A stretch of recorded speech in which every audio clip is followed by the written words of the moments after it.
Hello दोस्तों, Vipin online classes में आप सभी का स्वागत है। आज हम परसेंटेज के कुछ सवालों को सीखने का प्रयास करेंगे। देखते हैं कुछ सवाल से पहले हम कुछ परसेंटेज के रूल हैं, कुछ परसेंटेज की चीज़ें हैं, उसको हम समझते हैं।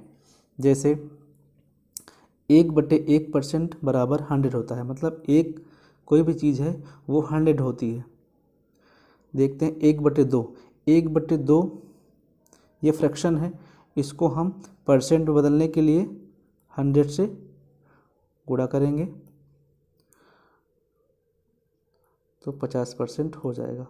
ऐसे यानी हम 1/1 को 100% लिख सकते हैं, 1/2 को 50% लिख सकते हैं, 1/5 को 20% लिख सकते हैं, 1/6 को 16 सही 2/3% लिख सकते हैं, 1/9 को 11 सही 1/9% लिख सकते हैं, 1/10 को 10% लिख सकते हैं।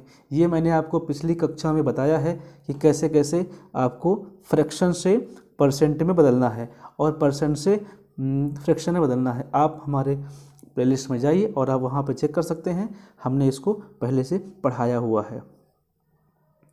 फिर भी देख लेते हैं कैसे पढ़ाया था हमने।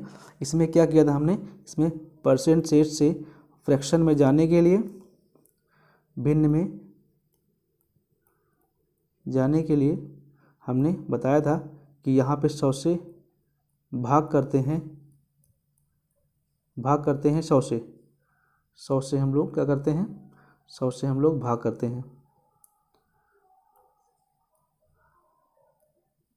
100 से हम लोग भाग करते हैं और भिन्न से परसेंट में जाने के लिए 100 से गुणा करते हैं। ऐसे ऐसे हम लोग करते हैं। तो आगे देखते हैं कुछ आगे क्या है अगले नेक्स्ट स्लाइड में।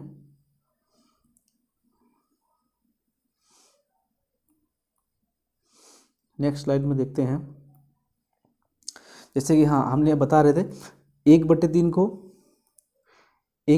33 सही 1/3 लिख सकते हैं, 1/7 को 14 सही 2/7% लिख सकते हैं, 1/4 को 25%। अब कैसे करते हैं, 1/4 गुणे 100 कर दो % बराबर 4 से 25 हो जाएगा, यानी 25%। अब जैसे 1/8 को हमने बताया था पिछली वाली कक्षा में कि 1/8 को कैसे करते हैं, 1/8 गुणे 100 कर दो बराबर 8 से काटो, 8 एकम 8, 8 दूनी 16, 12 सही 1/2%। ऐसे 1/9 निकाल लेंगे, 1/12 निकाल लेंगे। नेक्स्ट स्लाइड देखते हैं। कुछ डिराइव्ड वैल्यू होती हैं। डिराइव्ड वैल्यू कैसे, जैसे 1/3 अगर वैल्यू है 1/3 अगर वैल्यू है 1/3 की वैल्यू होती है 33 सही 1/3%, तो 2/3 की वैल्यू क्या होगी, 2/3 की वैल्यू हो जाएगी 66 सही 2/3%। ऐसे जैसे 1/4 की वैल्यू क्या होती है, 1/4 की वैल्यू होती है 25%, तो 2/4% की वैल्यू 50 और 3/4% की वैल्यू 75% होती है। ये कुछ डिराइव्ड वैल्यू होती हैं। इनको हमको क्या करना है, इनको हमको थोड़ा सा याद रखना है, ध्यान रखना है कि 3/4 जैसे लिखा हो फ्रैक्शन में तो सीधा हम परसेंट में उसको समझ जाएंगे कि 75% है। 2/4 लिखा तो हम समझ जाएंगे 50% है, 1/4 लिखा तो हम समझ जाएंगे कि ये 25% है, 1/3 लिखा तो हम समझ जाएंगे 33 सही 1/3% है। नेक्स्ट स्लाइड देखते हैं। अब जैसे यहाँ पे दिया हुआ है 1/4%। अब 1/4% का मतलब 25% होता है। दो ये भी डिराइव्ड वैल्यू है, तो इसमें 2/4 का मतलब 50% हो गया, 3/4 का मतलब 75% हो गया, 1/5 का मतलब 25% हो गया, 2/5 का मतलब 40%। ये इंपॉर्टेंट है, ये वाली इंपॉर्टेंट है। 2/5 सीधा डायरेक्ट क्वेश्चन में पूछा जाता है, उसको हमको ध्यान देना है। 3/5 सीधा डायरेक्टली हमारा क्वेश्चन में यूज होता है, उसको देखना है। 3/4 75% होता है, ये भी डायरेक्टली यूज होता है, इसको भी देखना है। ठीक है, इसको देख लेते हैं। ये 3/4 है, गुणे 100 कर दो, क्योंकि हमको क्या करना है, हमको फ्रैक्शन से और भिन्न मतलब फ्रैक्शन से हमें परसेंट में जाना है। तो हम जब फ्रैक्शन से परसेंट जाते हैं तो हमने बताया है कि 100 से गुणा करते हैं, 100 से गुणा कर दो तो 25 हो जाएगा, यानी 75% हो जाएगा। ऐसे तो ऐसे ऐसे जो है इन वैल्यूज़ को हमने इसलिए इसको लिया है, कोई मतलब नहीं है, लेकिन इसका ये मतलब है कि हमको इसमें एक बार याद रहे कि अगर सीधा 1/4 दिया तो हम 25% लिख सकते हैं, 2/4 दिया तो 50% लिख सकते हैं। ऐसे ऐसे हम देख लेते हैं आगे। जैसे पहला क्वेश्चन आ गया है कि 34 का 15%, 34 का 15% क्या होगा। अब हमें 34 का 15% निकालना है, तो 34 लिखो इंटू 15। अब हमने बताया है कि जहाँ जहाँ परसेंट लगा है परसेंट को हटाया जाता है और 100 से भाग किया जाता है, बटे 100 कर दो। अब क्या करना है, चाहे तो सीधा गुणा कर दो, और डबल ज़ीरो है तो यह तो यहाँ पे देखते हैं 5 से काटो, 5 नहीं 15, 5 से काटो 5 20।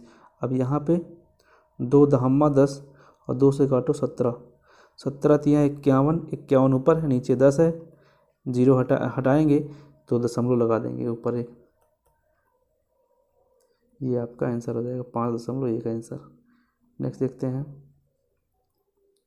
दिया है 250 का 46%। अब 250 दिया है 46, परसेंट जहाँ लिखा है हमने बताया है परसेंट हटाओगे, परसेंट आप हटाएंगे और आप नीचे 100 बढ़ा देंगे।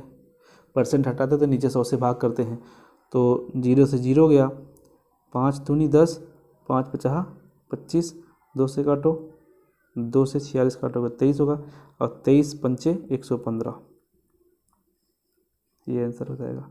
नेक्स्ट देखते हैं, नेक्स्ट है 300 का 25%, 300 का 25। अब देखो 25% को हम सीधा क्या लिखे थे, 1/4 लिख सकते हो। 20% को 1/5 सीधा, वहाँ हमने बताया है ना कि 25% की वैल्यू 1/4 होती है, 20% की वैल्यू 1/5 होती है। अब यहाँ से सीधा 5 चौको 20 होता है, 5 चौको 20 हो गया। अब 20 का 0 से 0 कट जाएगा, 2 से काटोगे तो 15 हो जाएगा, इसका आंसर 15 हो जाएगा। इसको एक तरीके से और समझ सकते हैं, इसको एक तरीके से हम लोग और समझ सकते हैं। कैसे देखते हैं, इसको हम कर सकते हैं 300 गुणे 25। अब परसेंट हटाएंगे तो डबल ज़ीरो नीचे हो जाएगा, यहाँ पे 20 और परसेंट हटाएंगे तो डबल ज़ीरो हो जाएगा। इस डबल ज़ीरो से डबल ज़ीरो कट जाएगा, 25 चौको 100 हो जाएगा, 4 पंचे 20 हो जाएगा, और 5 तेई 15 हो जाएगा।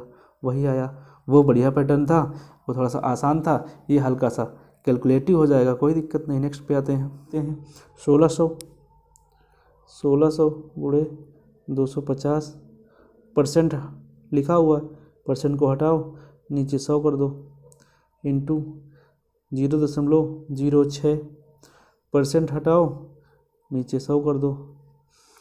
तो यहाँ पे आप चाहो तो इस दशमलव से ये 0 काट सकते हो, इस 0 से ये 0 कट जाएगा, 5 दूनी 10, 5 पचास 25, अब 5 से काटो 20 बार जाएगा, 5 20 हम 100। उसके बाद 2 से काटो, 2 तिहाई 6, 2 दहम्मा 10, 2 दहम्मा 20 और 2 8 16, 8 त्रिक 24 हो जाएगा, 24/10 यानी 2.4, ये आपका आंसर 2.4। ऐसे ऐसे क्वेश्चन लगाना है, यही हम क्वेश्चन लेके आए थे आपके लिए। बाकी ऐसे ऐसे क्वेश्चन हम आगे लेके आते रहेंगे। देखो सीजीएल में पूछा क्वेश्चन है, इंपॉर्टेंट क्वेश्चन है, क्योंकि सीजीएल में पूछा गया क्वेश्चन। इसके पहले वाला क्वेश्चन ये भी कहीं पूछा गया होगा, ये देखो परीक्षा ये भी सीजीएल का पूछा गया क्वेश्चन है। इसके बाद देखिए ये आरआरबी ग्रुप डी का पूछा हुआ क्वेश्चन है, ये एनटीपीसी 17 का पूछा हुआ क्वेश्चन है। ऐसे ऐसे क्वेश्चन हम आपके लिए लाते रहेंगे। धन्यवाद।